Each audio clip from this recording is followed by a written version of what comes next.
Yep, we're good to go. Come one, come all. Welcome back to Chiowa. We are in episode 84. As always, I am Michael Olson alongside my good buddy, Michael Stampin. We are joined by a special guest today, Nicki Mullan. How are we doing, Nicki? Good. How are you guys?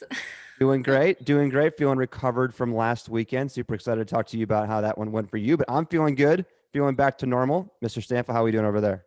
I'm good. I'm pretty tired. I got up early today. Got up early yesterday. But feeling pretty good. I've got my wake up juice going over tequila. Here. I got some tequila going over here. What's everybody drinking? I am drinking a Ballyhoo by Half Acre. I'm guessing that's how it's pronounced. Do you like it better than it's an IPA. Daisy Cutter? Yeah, I think it is. Yeah, it's not. It's a little more, little pricier, but it's good. Okay. It's really good. And it's got a fun can. Nice, yeah, Daisy Cutter is like one of your top one beers. I love Daisy Cutter. I've been trying to get the Bears Bar here in Des Moines. Yep. On the Daisy Cutter train. I don't know if they distribute in Iowa. Yeah, I don't know either, but they have they have a great Half Acre has a bunch of great beers. And you're right, like Half Acre is like my staple, like go-to beer. Like it's always kind of in my fridge. Like when I was in Des Moines, it was the Des Moines IPA. I was gonna say it's like your Confluence, your Des Moines IPA. Exactly. But yeah, we'd like to mix it up every once in a while. You know, keep the taste buds on their toes, so to speak. Yeah. So speaking of, I want to say this before I forget it. Talking about distribution, when we were in Geneva a couple weeks ago, we were at the Safeway on Route 38, Olson, and they had Exile beer. Oh, really? Which I didn't know. Right? What? They had tons of it, didn't they? They had like four different kinds, which I didn't know that Exile distributed outside of Iowa. So my sister Molly really likes the sour beer. I don't know, Beatnik Sour. Okay, yeah. So I bought her all 3 6-packs that they had. Awesome. Yeah. Exile making moves. That's awesome. Yeah. I do miss Exile. I love that my last place that I lived right across the street. Ever hungover could just order like to go and just pick it up and walk. Chicken fingers. Yes, exactly. Those chicken bites they have, delicious. Yeah. Delicious. Anyways, getting back to more important things. I know we wanted to have Nicki on the podcast. She ran her first ever race at the Earth Day race. You did a 15.6 miler. Is that correct? Apple Watch says 15.75. Well, then it's 15.75. Yeah. We'll go with that. Cool. So you got to factor in not running the direct route. You got to factor in going to the bathroom, getting water, all that stuff, going to your car. And it all counts. 100% it all counts. So we have a lot of questions and kind of get into that. I have a lot of questions for myself. So like you said, first race you've ever done, trail race, over a half marathon. So I guess, the first question is, how did you get into running? You're relatively, you kind of dabbled in it for a while, but you decided to do a long race, do a trail race, so to speak. But give us your running background and how you got into running in the first place. Yep. I'm still not a runner. You're a runner. You're a runner. I was always like a leadoff hitter in softball, right? But that was my running experience, was just I liked running the bases in softball. Seriously, that was my experience in that's the only time I ran, or tennis laps. So I've always been fast from home to first, and that's it. And then I seriously didn't run ever. And I don't know. I like to work out. I like to be active. I like to play a lot of sports, and you guys run. And honestly, the first time where I was like, oh shit, I can do this, is when you guys were out at Raccoon and I ran a lap with you. And then I was like, oh, I can run another lap with you. Yeah.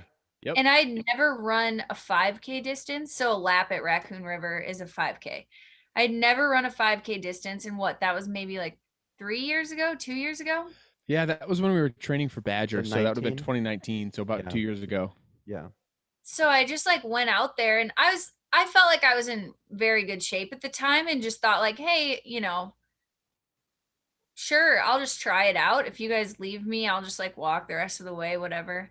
And then I finished and I was like, I'll do another lap. And It's not too bad. that was my first 5K and first, 10K if you want to put it that way. I'm not- Ever like running. I'm not sure I ever knew that. I'm not sure I Yeah. knew that first lap was your first 5K. And I mean that's so, I mean running wise, and obviously like you said, you're very Yeah. active. I feel like you're like the most active in Right.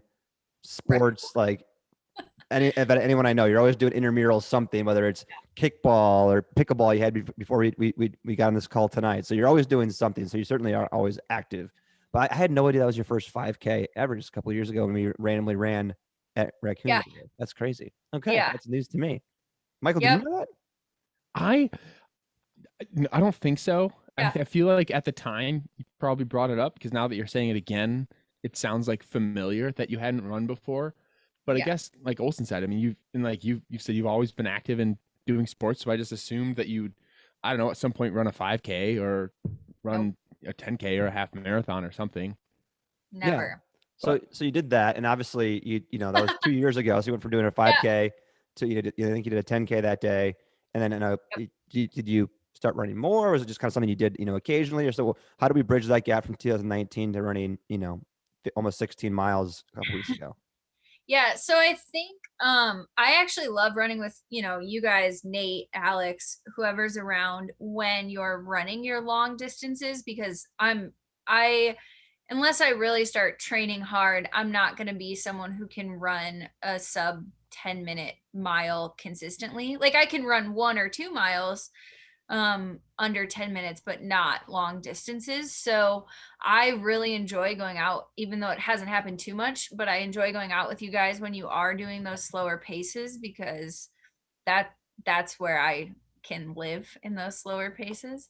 But otherwise, still don't run a lot. I have a couple friends training for a half marathon here this weekend, actually, is when their half marathon is the Des Moines Women's Half. Oh, that's a great And race. It yeah, finishes at the Jasper Winery. Is that right? exactly. Yep. Exactly. Yep. So that's this Saturday. And they were training and were like, hey, does anyone want to come out and train? And so I was like, well, I'll just come with you. I'm not running it. And then I was like, oh, okay, I'm in running shape again, and this race came up and I was like, sure. Awesome. I do want to back up and say Yep. there is no such thing. I mean, you said slower pace. That's all relative. So if you run with a group of people who run 6-minute miles, that's normalized. And if you run people who run 8-minute miles, that's normalized. Yeah. 10 minutes is not slow. So I just want to say Nope. that first of all. Well, so I mean, it's all relative. It's all Yeah. relative. So, but yeah, that's awesome. So then that just like obviously kind of just popped up when I think it was in the group chat that Michael and I were kind of out of the blue running the 50K. And I think you have obviously a family in Crystal Lake, and you just like totally just jumped on it like, right away. You're like, yeah, let's do it. So kind of what made you want to just do that? Was just like, oh, it'll be an opportunity to see family and like do something fun outside with like friends, or like what made you jump on a 15.6 exactly mile that. trail run? Trail run is hard. And do you think that was like some like just didn't know what you're getting yourself into kind of thing, where it's like, yeah, sure, let's do it? No, it was exactly what you said. I love getting to go see my family. All my cousins were really close, aunts and uncles, so that's perfect. My 2 aunts live like a neighborhood away from each other, always have. So that's great. Um I have I call her my niece, my cousin's child. She's like 9, 10 months. So it's always, good to see her, especially with COVID. We've had less Fuck, hold on. opportunity. Hold on, sorry. Did you forget to press record, Michael? No, it's been recording, but now it's stopped. Hold on. Let me see where we were. Here. Can you hear me? Yeah. I think it's just the last couple seconds because I lost sound for a sec. Hold on, let me check. I am not cutting this from the YouTube video, so if you're watching this, That's you get the fine. behind the scenes.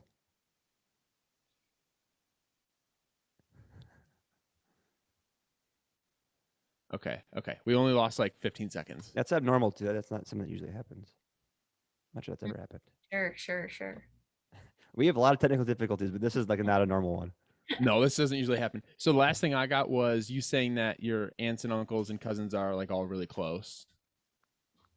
Do you want me to just say that or just go from there?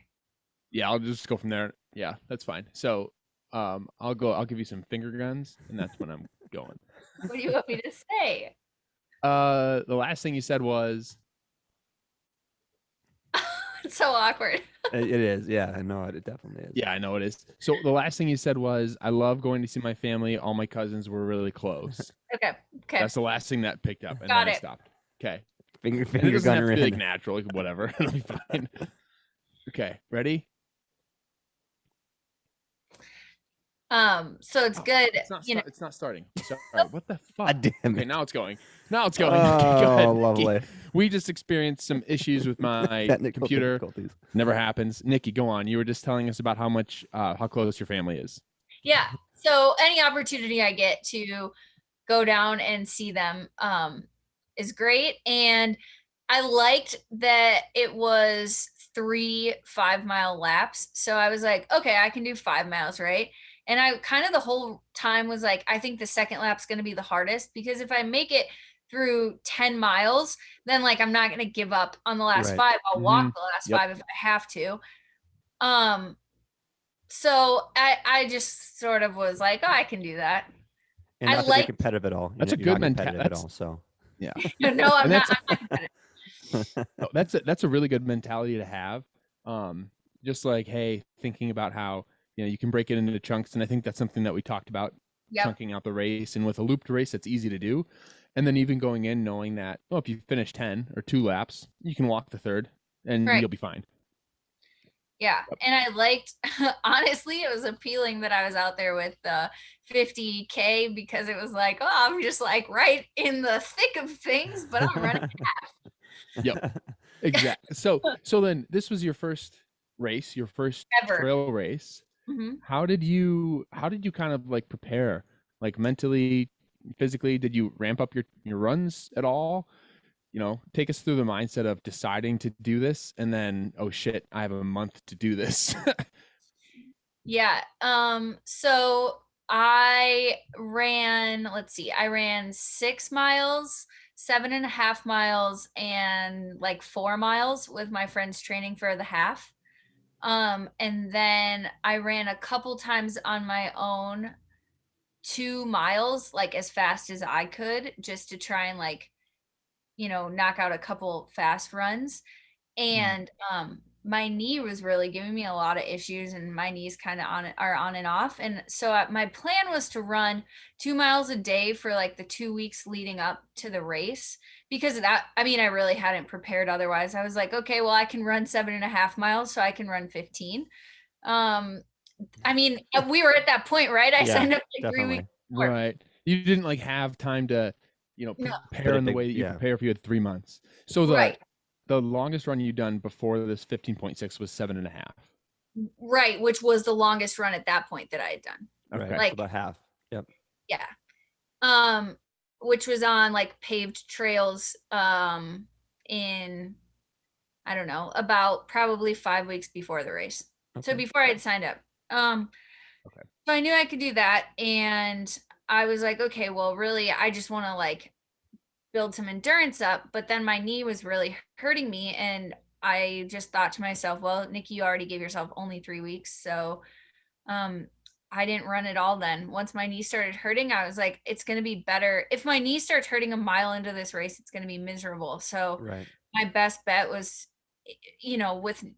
with signing up when I did, was just like, well, I'm just going to let my body recover, because I think I run best when I'm in better, like recovered condition. And I think that's Yeah. actually the perfect thing you could have done. It's like like you have 3 weeks to go. You can basically have 1 week to kind of build your base, so to speak, and then you got to take kind of a couple weeks to kind of feel fresh for the race days. I think that's the best thing you could have done. Was like, okay, I'm just gonna feel as best as I can physically, and hope that it goes well and my knee doesn't hurt. And it sounds like it went pretty well. And I think one of the benefits, I'm curious to know your thoughts on the fact that it is a trail, and I don't know what your issues are, but it's a little softer than running on concrete or pavement. What were your maybe before we get into the specifics of the trail, like, I guess bring us through kind of like race day or the night before, and kind of going into the race. What was your initial thoughts, kind of that first loop? So take me like through the night before, through that first loop, kind of what your state of mind was, and kind of what you were thinking through that process. Yeah, I mean, I love listening to you guys and how you prepare, and just like in our text messages and also your podcast, I love just like all like the food you pack and all of that stuff. So, I mean, I seriously remember at Raccoon when you guys were stopping by your cars and just like eating salt and drinking Gatorade, and Pretty I much. that's hilarious. just But just like a Morton salt packet. Just I think I had like a directly into Jimmy our John mouth. sandwich too in my yes, trunk. Jimmy John. We probably So looked crazy too, eating a yeah, Jimmy John but sandwich and then heading back out on the trail. I loved it. So I felt super prepared. You guys were great. I mean, Kyle too. Like I asked you guys for advice and I was kind of like, oh shit, I'm running 15 miles. Like that's not just like going out in the morning.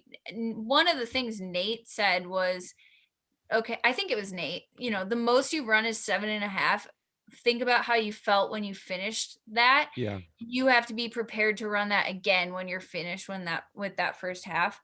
So Mhm. I just like honestly took everything you guys said and researched a lot, like, and tried to over prepare, and I totally was over prepared. I had a lot of snacks and I found out that I couldn't eat while I ran basically at all. It's a learned It is a learned thing. not skill, but you have to it's like that's something where it does take practice and you have to get Yeah. used to it because it's an uncomfortable, feeling. I have a friend who's running her first half this weekend actually in Yep. St. Charles, Michael, and she called me yesterday, kind of being like, kind of not in a panic, but she was just like, I have questions. Like, can I just like call you versus like just texting you and talk about it for a little while? And she was asking about like, I've never eaten anything, but I usually get tired around like, mile 10. Like, should I eat goose like during the race? And like, I don't know if it's going to hurt my stomach. Like, does food hurt your stomach? I'm like, first of all, I wouldn't do anything you would never, don't do anything new on race day. That's Yep. that's the first piece of information I can give you.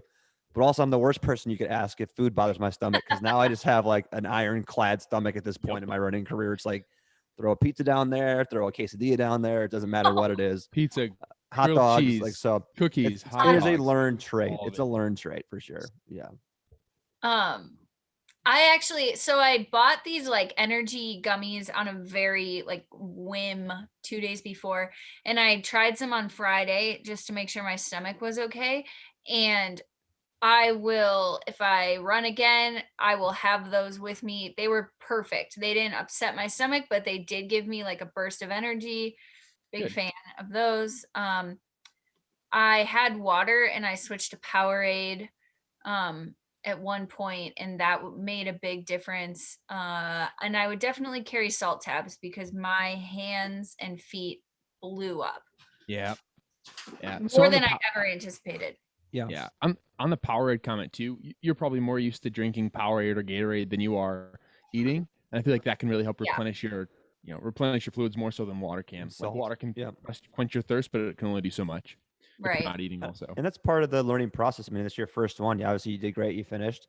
And that part of those, you kind of piece the puzzle together. You learn that you need salt tabs on, lap 2 or wherever it was in the race. Yeah. And you learn that, Earlier than I took them. Yeah, right. And then that's part of like just piecing the puzzle together where like then if you want to do that 15 miler again or go back to the same race, you can know you kind of, okay, on lap 2 I need to take this. And I like these gummies that are like, feel good in my stomach. They don't bother me. So it's just part of the process of kind of piecing things together. And I think you've probably heard Michael and I in the group chat talk about I love like Pringles and like chips and like salt and stuff, and he likes different things. So it's different for everyone. So that's exciting to know that like, okay, you found these like gummy energy things that I've never tried in my life. I would never be able to recommend that to you, but you found it and it works for you. So I think that's part of the running like puzzle you got to piece together for, each individual person. Like Michael runs in flat shoes.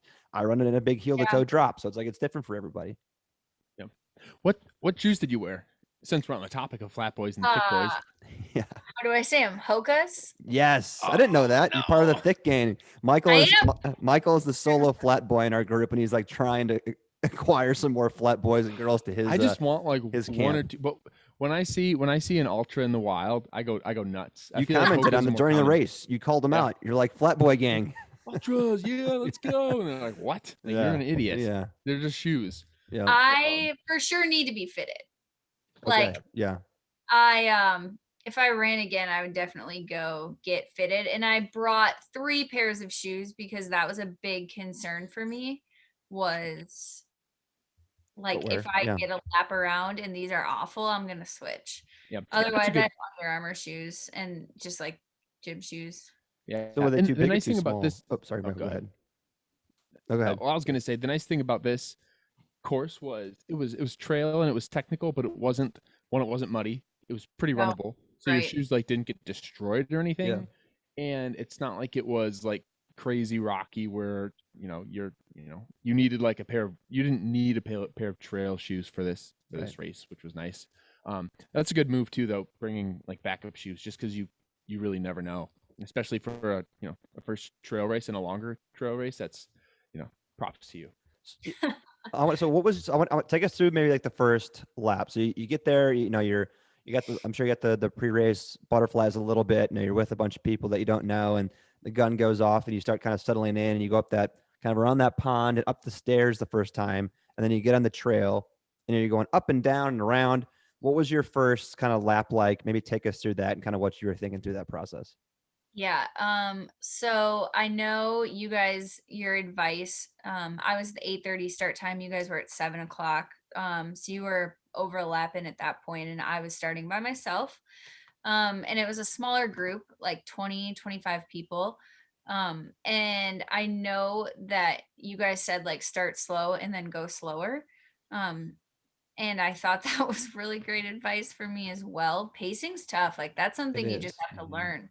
Mhm. Um, and so I totally did that and I was at the very back of the group and even though in my head I was like this is fine, this feels fine. I was like, "Oh my god, I'm at the back of the last start group like holy crap." Um so there was a mental game for me from the very beginning because that's a weird spot, Sure. right? Mhm. Sure. It's a weird place to be, and you see one thing, you don't know what other people are running. You don't know if they're going Yeah. to try to set a PR, unless you're talking to them beforehand.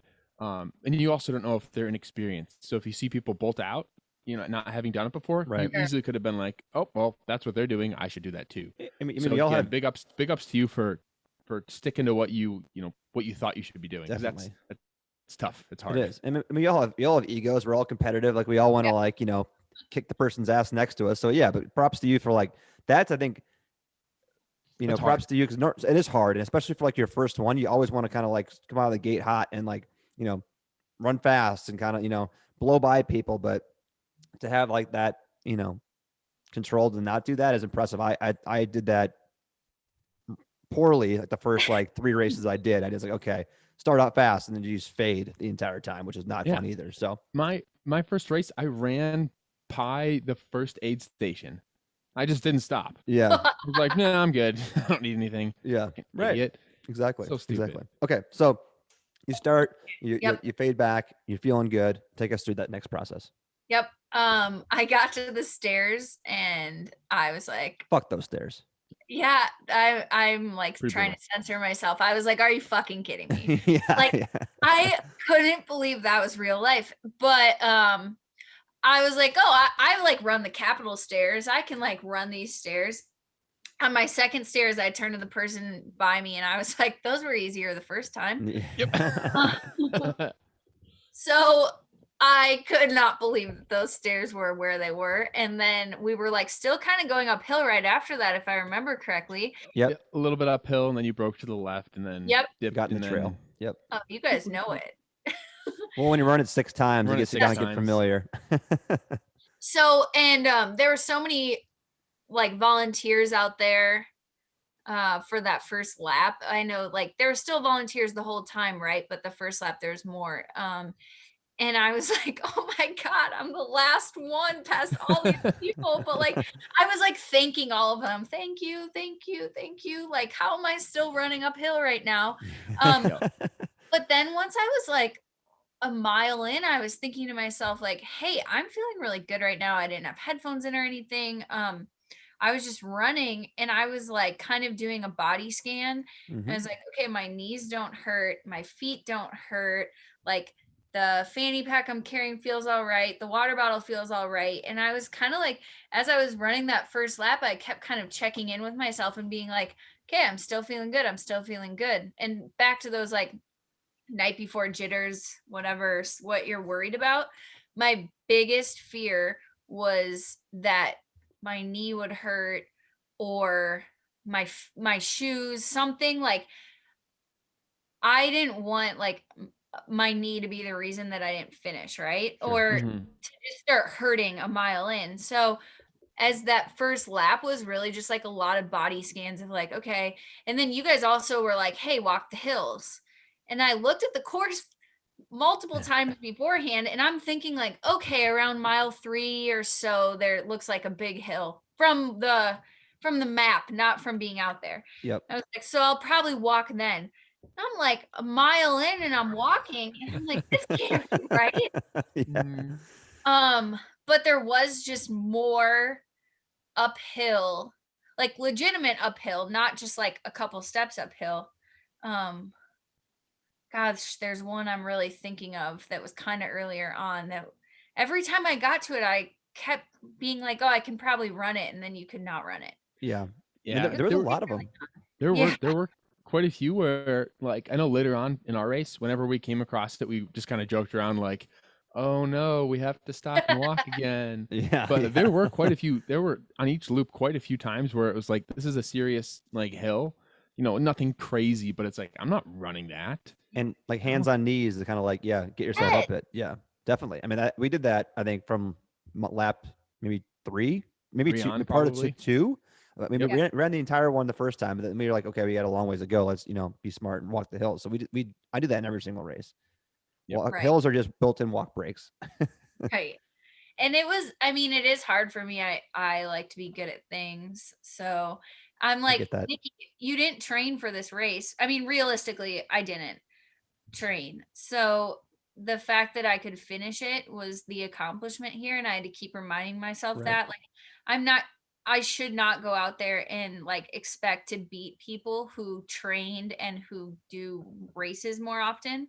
So for me, the accomplishment had to just be in finishing it. And that was like a big thought in my head because that's a bit of a change from like wanting to beat other people. Mhm. Definitely. So Definitely. running different. Yeah, and that'll be probably different from that was a trail experience too.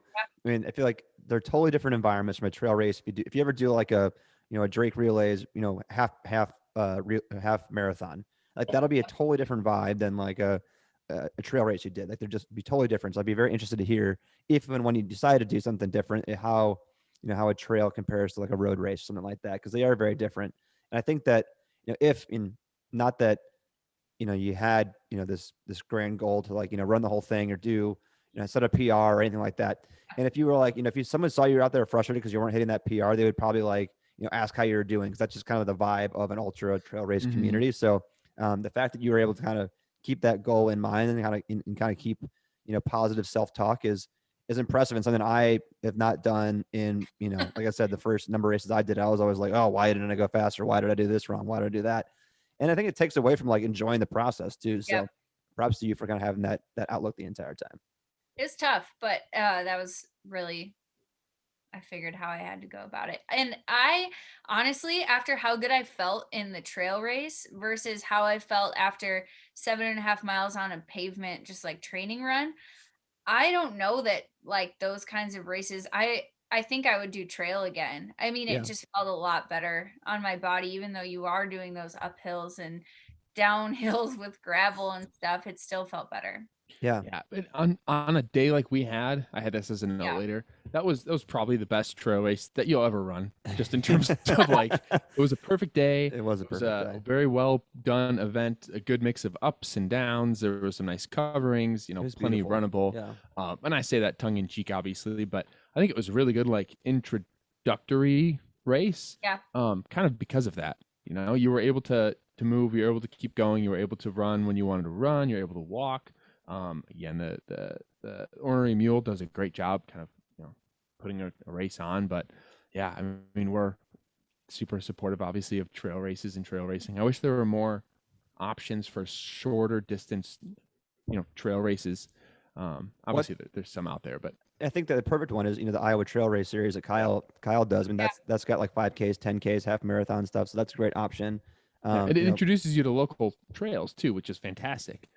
And being in Des Moines too. I mean, there's so many great small, not small trails, but you can do a 5K trail, at Center Trails or Greenwood, or go to Browns Woods or wherever. There's so many or Walnut Woods. There's a bunch of close ones that are super accessible to you, and you can do a 5K and go out for 30 minutes or whatever, half hour, 45 minutes, whatever. So, anyways, Did you ever? so Go ahead. Nope, go ahead. Oh. Did you ever make it out to Denman's? I know you asked me about running at Denman's Woods. So no, that was when I decided I just don't need to run anymore. Oh, sure. To keep your knee alive, Yeah. keep it from being too destroyed. Yeah. So even I guess outside of the pounding and how your knees feel and everything, what were your thoughts in terms of the scenery? Obviously, you're not running in in a neighborhood. You're kind of running in the woods. Was that enjoyable, or are you kind of like, whatever, I just want to run this and do this and know I can do it and check the box? Or did you enjoy the running in pine trees? I didn't know that. You probably know that was there from having family in Crystal Lake, but I felt like I was in northern Minnesota or Wisconsin. Yeah. I did not feel like I was an hour from Chicago. So yeah, I guess that's where they did a lot of their cross country meets, was there. Awesome. So cool. That's so cool. But I liked it a lot. I never really felt bored. I felt myself being like, okay, trying to figure out do I remember what's next? Oh, it's this hill or whatever. I was trying to remember. No, I liked it a lot. I felt I never felt bored. Get this over.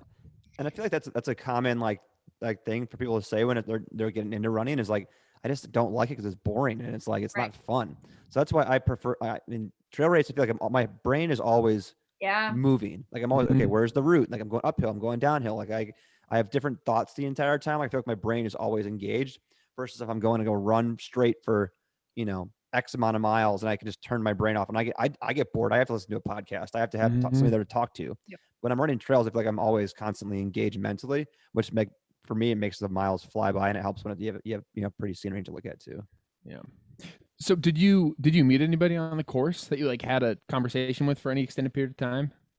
Not really. I met someone who was running 5 miles, and it was her first race as well. Cool. And we kind of bonded over that. And I was like, oh my gosh, are you running 50K for your first race? She's like, no, are you? So that was cool. I didn't really, other than just hey, or good job or whatever. Right. Not too much. It was kind of in a weird spot because I never saw you guys out there either. I know it. We kept waiting to see you around the bend, and we just never did. Yeah. I feel like that half hour, time, you probably started when we were just about halfway through. Yeah. And, depending on how fast either of us went, 2.5 miles over, I don't know, 12.5 miles that you were going to travel is a lot to make up when you're not running super quick.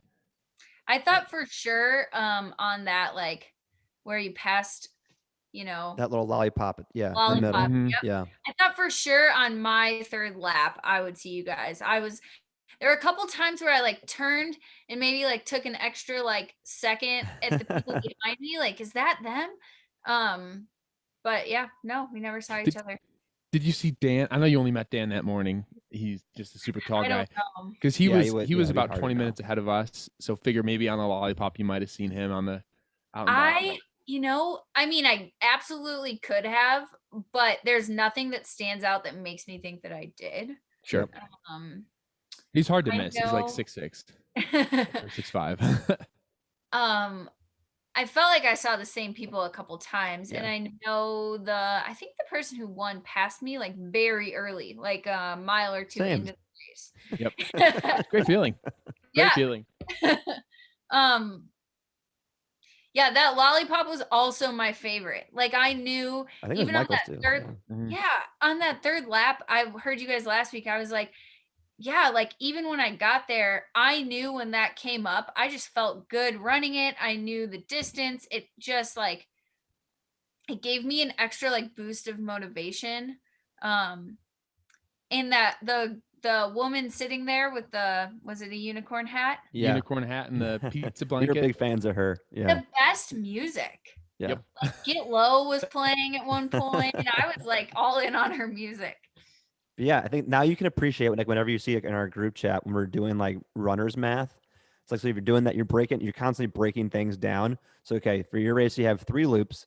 And when you get halfway through the loop, you have the lollipop, and the lollipop's only 1 mile. And then you do the lollipop, and then after the lollipop, you only have 2 miles to the finish line. So you start breaking things down, and it's like, okay, I've already gone 0.2 miles. In your head, you can convince yourself you're almost done with the loop because you break it down enough. Where it's like, we're basically almost done when you've gone nowhere. So to a point where you toe the line, you're like, I'm almost done with this race. yeah, it's like pretty much done now. You know what? If I break this down, it's only 1 mile. There's only 5 1-mile segments in this loop, and then after that, I'll have to do it 6 more times. So if I run 1 mile, I'm basically almost done. Just start doing stupid runner's math in your head, and you break things down, and it makes it a lot more manageable for sure. That's for sure just how my brain like does everything. So Yeah. But no, when you got back to that spot though, that was like all uphill back to the finish line. That was a brutal final mile and a half. Yeah. Yeah, you kind of go up and then you go down a little bit, then you have to come back up. Yeah. Yeah. Even that down, there was a downhill that was tough because it was like you had to like kind of hop. Yeah, some good routes. You have to either bomb it or like kind of take your time to get down. Yeah. Yeah. Olson's a bomb it guy. I've done that and fallen before, guy. So I've I'm not. Yeah. I mean, I definitely I definitely caught a route a couple times. Even you're bombing it, and then you pay for it, and then you're bleeding everywhere, and you look like a crazy person. It doesn't feel good, but that's the only time I get to feel fast. So I'm gonna bomb that shit every time. Yeah. But then hey, you know what? After you heal, your cuts heal. You're like, man, that wasn't too bad. It was it was exactly fun. Yeah. So did you, Nick? Did you kick any roots? Did you kick any rocks? Did you trip at all? Were there any close calls? That's a good I question. was expecting worse. The worst thing that happened is at one point I did get over for a guy on my 3rd lap on that like last mile and a half, and I kicked something pretty hard then, and that's when I was like, oh, that's not going to be good, but I was almost done. I expected worse, but maybe I was over cautious. How are the toenails doing after that? 2 are very much gone. Well, hey, welcome to the there you go. Welcome to the club. Officially a runner. Prestigious club. Sent y'all that video. Yes, it was. Yes, it was a good thing to get while you're eating breakfast on a Monday morning. Unexpected, I unsolicited. felt like, but hey, I felt like you guys were like semi-responsible for 100%. it. No, it was welcome. 100%. It was welcome. I mean, I've sent so many gross videos to this now. I think I sent like my gross ass like blood blister that I had on my toe to that. So it was. I mean, if anything, I was the one that was the asshole. I started the process, so it was more than enough warranted. 2 toenails are down. And then I had a pretty good blister on my middle toe, and I played pickleball last Tuesday in the same shoes I ran in, which was probably not a great idea. And the blister came back. And I mean, that blister was about the size of my toe itself. So that was pretty bad. It maybe shouldn't have played pickleball. I don't know. But toes. Just toes. Yeah. Otherwise, we're good. They'll grow back. Yeah. That's such a good mentality to have. And it's kind of weird at first when you actually lose them, because like this isn't natural, but as long as the skin underneath isn't super tender, it's okay. And then even then when it is, it's like a day or 2 and then it's fine. Yeah. Michael, I don't have that problem, for knock on wood, but Michael he'd be the guy to turn to if you ever need advice on losing toenails. I don't know anything about that. I've only lost my big toenails. I have other toenail problems, but from racing, I've only lost my big toenails. Yeah, it's perfect. Yeah. It gets super nasty, and I don't know, disclaimer, kind of puke warning, but it gets like sometimes underneath it gets like kind of green and disgusting, and like the toenail's dead, and then you have to like rip it off. So mine, when I've had problems, it's like a week to 2 weeks after the fact, I have to just go in and take it off myself because the toenail's dead. It just gets disgusting. Yeah, that sounds disgusting. Yeah, and puke warning. You did give it a puke warning, so that is fair. I did, and I said end, so yeah, puke warning's over. Yeah, so I guess okay. So you're on your 3rd lap. You're going up that last hill. You're a mile away. What did you kind of feel as you were kind of going around the baseball field and heading down the grass? Kind of what was your sense of accomplishment? Like, was it a relief? What were you feeling as you kind of crossed the finish line? I'm assuming that was Hillary there to see you finish. Yes. Awesome. So oh my god, Hillary being there, I saw her on my second lap as I was finishing my second lap into my third, and I feel like Hillary like saw all the sides of me. I was like, I gotta take these clothes off. I need salt tabs. That was like at the end of my second lap. Because Stampa, I did the same thing you did. I blew past the aid station after my first lap, but I had stuff in my pack. I had plenty of water. There's the aid station on the course, and I kind of didn't know where the aid station was, to be honest. Like I knew the general area, but when I didn't see it immediately, I just kept going. Like I knew it was in those tents, but I just didn't quite like It's make your first one too, so you don't know how it works. Yeah. Yep. And like you're right though in that like the aid, like the people who are working the aid station aren't facing you as you came out. Right. You had to kind of come in front of them. And I don't know if you like went down the hill first and then like went off or what the deal was. Yeah, you're not going back up. Yeah, no, absolutely not. It's like and you can wait basically what happened. Right. Yep. And I was okay, like if I needed to turn around, but I didn't. But yeah, when I saw Hillary, it was just sort of like, and I kind of got nervous, like, can I go to my car? If I need to go to my car, can I go to the bathroom? What do I do? So when I saw her, even though she didn't like, it didn't mean anything. I mean, she was like very encouraging, but I was like, okay, I'm going to the bathroom. I'm taking these clothes off. I need salt tabs. Like it sort of was just like a reality check. Like, I don't know why, but it was just such a relief to see someone. I hadn't seen you guys, you know. Yeah. Familiar faces are nice though. Like there's incredibly no denying that at all. Like especially even if it's just a, hey, great job, or how are you doing, or whatever. Yeah, especially if you're not feeling great, if you're like, you know, it's a morale boost for sure. I think even just when you go past an aid station or see somebody that's like they're like cheering you on, just gives you an instant like boost of energy for sure. It totally was. And I was like stuck in my you know, the like Under Armour mock turtleneck. I was like stuck trying to get it off. It was just like I was a little bit of a mess. But I got back out there and then I saw her again, obviously right when I was finishing. And it's so funny because I always like, why don't people just run through the finish line? Like just run, like it's not that hard. You're about to finish. And I was at the softball fields, like where that water fountain was, and I was like, oh, this is too far to run. I'll run. Yeah. Once I can see it. I was like light jogging, but but the weird thing was I don't think anyone knew I was finishing, like no one from the race. So sure. It was actually the most anticlimactic thing I've ever done. I ran through and then there's not a word, no one knew, there was no one. I just like walked back by Hillary because she was like a little up sitting on one of those picnic tables, but like I felt amazing. Like that was cool. It's not often like, you know, you accomplish something individually that you're really proud of yourself for, at least. Right. So that was super cool. I don't want to discount that, but there wasn't this like big cheering section at the finish line. Right. No one knew. Yeah. And in like defense of the trail running scene. Oh yeah. A lot of time, no, and I know that's not what you were saying. It's just like kind of that's what ultra running is in a sense, where it's like somebody like you'll have like 4 people clapping, and then it's like, all right, where's my beer? And then that's kind of what it is. Everyone's like, yeah, great job, awesome job, dude. Like here's your medal made out of like string and yarn and like a couple of toothpicks, and like we'll see you again next year, and like maybe here's a beer. So it's definitely not like the same like you know marathon experience or anything like that. But hopefully the next race you do, it's obviously like that's the distance, that's the goal, and when you finish line, right, everyone can cheer for who is there to cheer, and you get that moment because that is definitely a fun unique experience that you were kind of deprived of this time around. But, it was actually kind of cool to just like know how good I felt about it myself, and I didn't need any of that. Exactly. But it was different.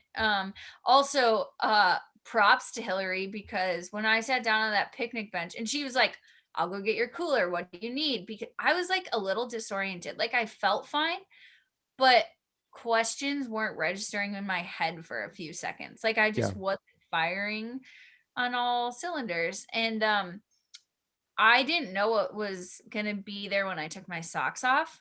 My feet didn't hurt. So when I took my socks off, I was like, oh no, oh no, oh no. It's a scary feeling because you know, like It's like the cat thing. Like, is the cat in the box or not? You don't know until you don't know how bad your feet are until you take them off. So you just What a great analogy. no. I've never I'm heard gonna that look it before. up. There's a cat. Yes, It's like it's a called cat in the box. Schrodinger's. No. Schrodinger's cat. Yeah. Okay. There we Schrodinger's go. cat. Yeah. But props to Hill for like just like being a witness to my post race like Well, everything. Fortunately for her, it's not her first go around. She's kind of been, Correct. she's kind of seen it all at this point, I suppose. Correct. And it was super nice for us as we were finishing our 5th and then finish our 6th, obviously. I think you had finished your race by then, so you were sitting with Hillary.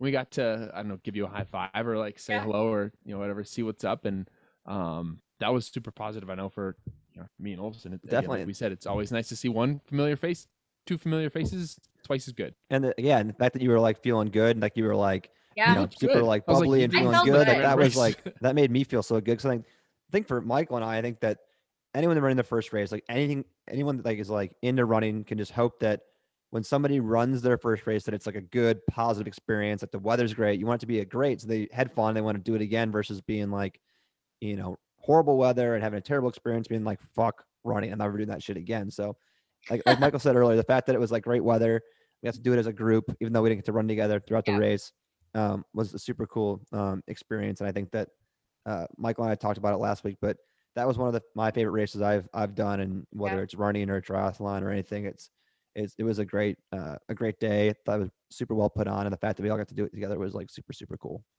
Yeah.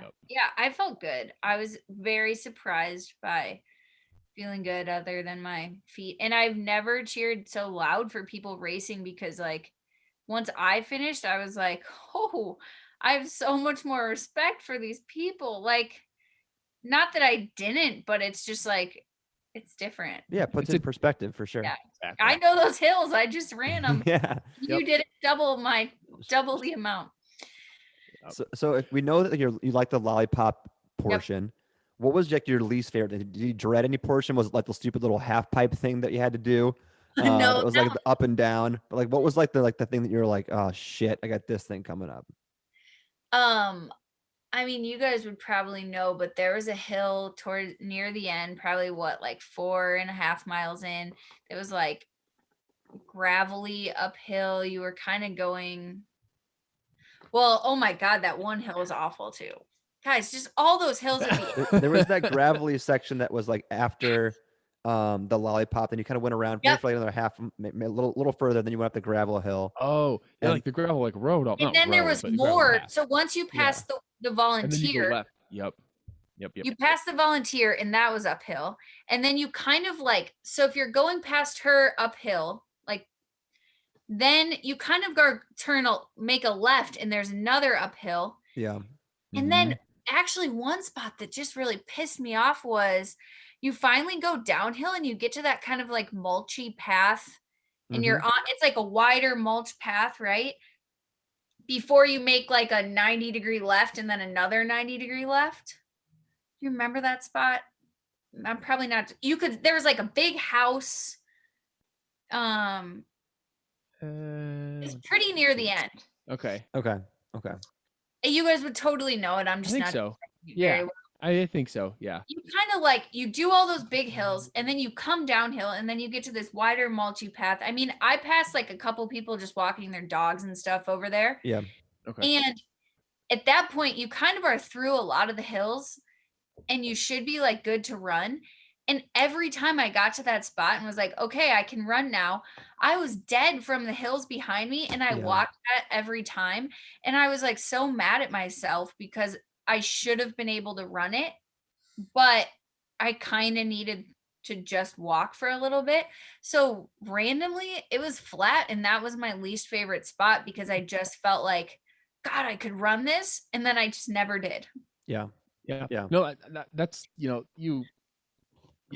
that makes perfect sense.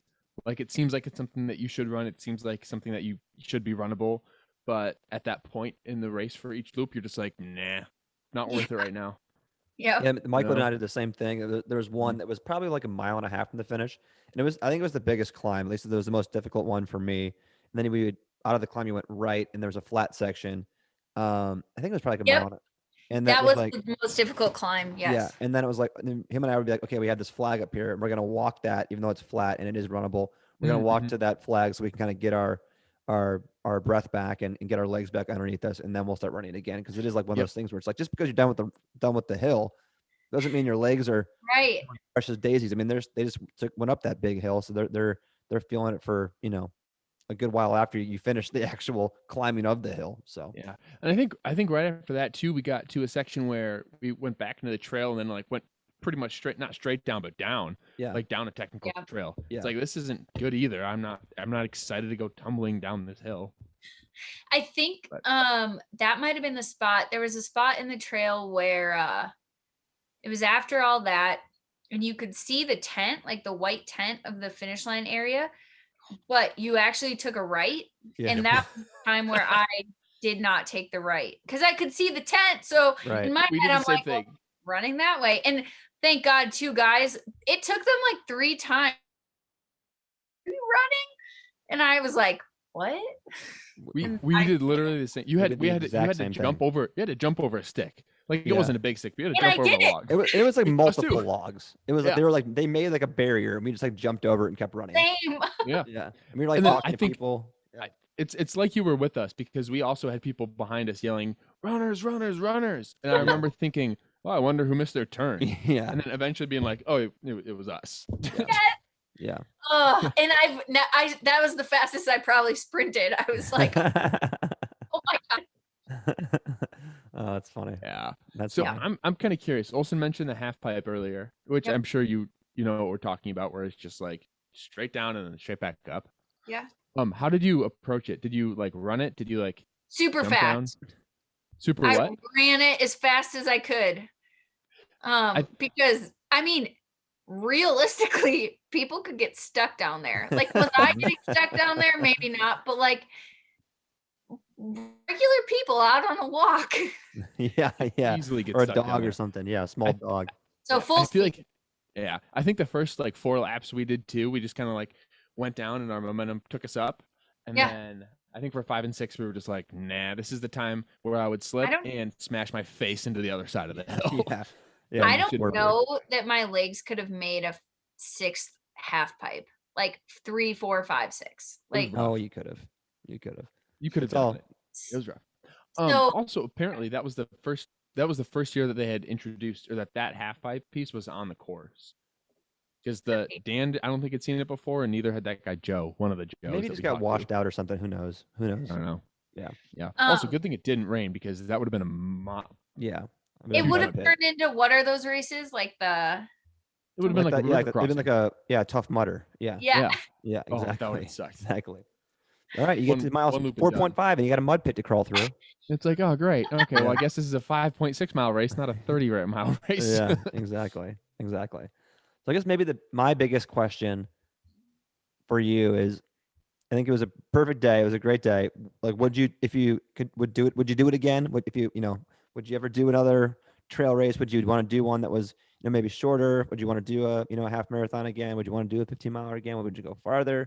Well, where are your thoughts at now that you're a couple weeks removed from the experience? Yeah. I think I definitely want to stick with trail race if I do it again, just because I can absolutely tell the difference on my body. I just felt a lot better after. Even the recovery was better than just my like 4 miles on pavement. I felt worse after than 15 miles on the trail. So stick. I don't know that I'm like looking to do any marathons or 50Ks. But I totally want to do one with you guys or, some grouping where it is those like, kind of unique formats. Like a Ragnar trail we've talked about. Yep. Exactly. Or just get out on another. I did go on ultra racing. Ultra sign up. That was I had that question. Yes. You're in. You're sucked in now. There's no turning back. There's like one in Omaha that's got like a 10.5 mile. I think it doubles in distance. So I think it's like Okay. 5, 10.5, 21, and then maybe I don't know. And it's a trail. And I was like, okay, 10 and a half. That's easy. Easy That's how it peasy. starts, Nikki. That's how it all snowballs. Yep. We'll have to find that domino meme where I think Yeah. it was Yeah. Yeah, it was like Candace 5K. Burt. It's like 5Ks dominoing into 200 milers. Yeah, next thing, See, yeah, you're getting smashed in the back of the head with the 200 mile after you just Yep. knock over the 5K Oh. distance. I feel the opposite. Like, I'm like, okay, I hit 15. I can do that. So now, like, how fast can I run 10? Sure. And I feel like Like- that's usually like the way you go. You either want to go faster or you want to go longer. So there's, yeah, they're two very, challenging and fun ways to go. So Yeah. And I will say, I don't see myself like training like that, long runs on the weekends, what you guys do when you're getting ready, that's just like not necessarily that appealing to me. But Yeah. I shout out to Power Life Yoga in Des Moines because I go to Power Life Yoga almost every single day. And I like credit Power Life with my race training because my legs are super strong. And I like seriously that translates I think into at least some of what you need. Mhm. It's not necessarily going to make me like the fastest runner, right. but my legs were strong enough to do it. And so I don't necessarily see myself ever like putting together a 3-month training plan to go out and do some long race, but for sure I would keep doing like, I don't know what size distance you would call like a 10 to 15, but anything where I can like be with friends out there. Definitely. Yeah. Mhm. Yeah. And I think that it's becoming more and more common. You mentioned like yoga, but I think that's becoming more and more common for like long distance athletes to like incorporate into their cross training just to do yoga.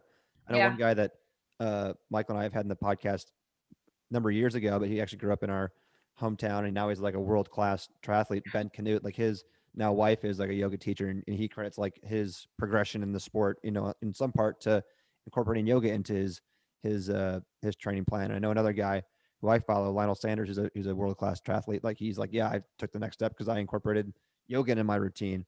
Yeah. But a lot of people credit like yoga as to kind of building their helping to take them to the next level. So it's not surprising to hear you say that you think yoga played a huge part into you Yeah. finishing. And I feel like Yeah. on those lines, like if you're focusing on one sport or one aspect, if you introduce another different area of fitness in your life, whether it's yoga or Pilates or weightlifting, as long as you're doing it safely and not injuring yourself, it can only help, right? I mean, Definitely. Right. I don't see a scenario where it's going to hurt you. No question. I totally view running as like that supplementary so like I lift weights a lot in yoga, do all of that, play a lot of rec sports. Running is just like another supplementary sport to me. So yeah, it's kind of like the opposite. Yeah, and I Yeah. love that because I feel like Michael and I we talk about ultra running a lot, and like it's fun to like hear somebody else. It's like, yeah, I like running. I had a great time, and I would do it again. But also, it's like it's not like the thing that's like driving me on the weekends. Like I like to go to yoga, and that's one thing that I Right. do that's like that is on the side of that. So I think it's fun. I think that's most people who run. It's not like their everyday thing. It's like something that they do on top of everything else. So that's why I think it was Michael and I were excited to. Obviously, we're good friends and everything. And you ran the race, and we were super excited to talk about the race. But it's good to get like the other side of like, okay, ultra runners are fucking weird. Like, why the fuck do you run so far? Like, let's talk to normal people who like have like normal goals and like do like normal things with their lives. So instead of going on 30-mile training runs on the weekends and like don't get to see their friends and family, let's hear the other side of it. So. You guys have totally jaded me though, right? Because I was like, oh, well, I'm running 15 miles, but I'm only doing 15 and my friends are doing 30, 31. And so many people are like, what? Yeah. 15's a lot and your friends are crazy. Yeah, they're stupid. And No, correct. me, I was like, oh, I'm just like only doing 15. They're the ones doing 31. And I was like, oh, that's not like the longest distance they've run. And people were like, what? And Yeah. I feel like I've just like hear you guys enough that to me it's so funny. It's so true. It is. Yeah, it becomes like it becomes just familiar. You Yeah. surround yourself with people who do these stupid things. and like you surround yourself with people who run these, hundreds and 50s and 50Ks and stuff, that it just becomes like normal to an extent. Like, so for like, I'm sure our families, Olsen, your family and my family and even like Hillary's family, talking about these runs, now it's just like, oh, that's just something that he does. But I think I talked about it a few weeks ago. I started a new role at work with new people, and I haven't yet brought up the fact that we do this stupid stuff. And I'm not that I'm not looking forward to it, but it's like now there's this, 8 other people that I work with on a weekly basis or more that have to explain this to again. Yeah, when it comes out, yeah, the whole like explaining is kind of like that weird thing. And you kind of feel like, well, Yeah. oh, shit, am I being like an asshole? Do I sound like I'm like bragging? I don't really want to be talking about this either. Let's just end this conversation and move on. And I'm Like, like, how about the stop. weather? Let's talk Exactly. about something different. Exactly. That's when we bring up Candace's 200 milers. Be like, well, I didn't do this though. I'm not that crazy. Yeah, yeah. Yeah, officer, it was just coke. It wasn't meth. Like, Exactly. Oh, that's a great point. Yeah. You're good to go. Anyways, now we're starting to get off the rails, but I know it's getting late. I'm sure Nikki has some other evening plans that she probably wants to get to. But any other questions for Nikki and Michael before we let her go enjoy the rest of her night? Just one more. What's next? Is that your way of asking if she's running a 100-miler with you, Michael? Oh, I don't know. You never know. It's a slippery slope. I'm not doing Kidding. that. Kidding. But you were on Ultra Sign Up. You did admit that. Yeah. Well, I would love to figure out something for us to like do together that would be complimentary either to like everyone, and not just the three of us, obviously, but like group. Hillary did a Ragnar, right? Like, yep. Mm-hmm. And like a Ragnar trail would be, I feel like that's something where, so Hillary doesn't, I mean, she can run. She doesn't actively run. She's ran a half marathon, but she just likes to go to yoga and likes to go to sculpt classes. So that's what she does. But I think if a group was getting together to do like a Ragnar trail race, she absolutely would participate. And I think we could get a group of people to do it without a problem. And it'd be like one of those, it'd be more social than like when you're in the vans and split up. Right. You're like there in camp and you're hanging out, and then one person less runs. Smelly too. Right. Right. I just like something fun like that. I mean, I would totally crew if one of you would do that, like 4 miles every hour until the last person's standing. Like I want backyard style. I'm not doing that stuff, but like I want one of you to do it because I just want to win. There's one in Iowa later this summer. I saw that. It's new at Broken Anvil. Yeah. So we'll see. After this episode, we need to talk about that, Michael. And Nikki can be a part of it too, so she can be. But anyways, that reminded me of something. Sorry, go ahead, Nikki. No, so I think just like something fun. I don't think for me, like running a race alone, 15 miles trail race, kind of like checked a box, maybe. Not that I had that box, but now I do, and it's checked. So like, what is like something different and fun? There was this triathlon a couple years ago that was kayak, not swimming. I'm not gonna swim. But it was a kayak, and so it made me kind of start looking like, okay, like a paddle try. Yeah. Pretty cool. I like that. There's not a lot. There's some on the coast. There's nothing around here, but like if there ever was, that would be awesome. I love kayak, paddleboard, etc. So I'd be totally down for that. And then otherwise, I think I'm just gonna, spend the summer watching the White Sox have a better record than the Cubs. Oh damn! Had to throw that in there. Cubs lost tonight, by the way. They got blanked again. Now we're not gonna release this. What a shame. No, that will be fun. Are you gonna try to make it out for a game at all?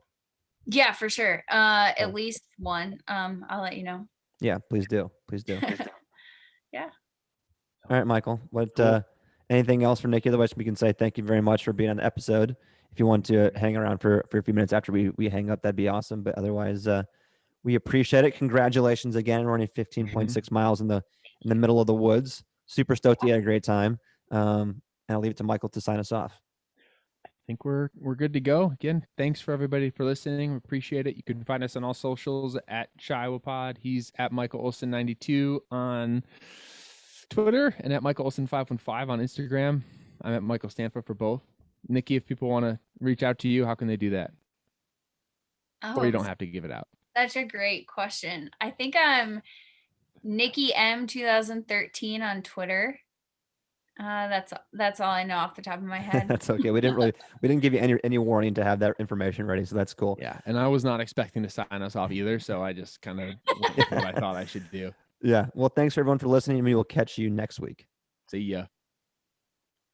Sweet.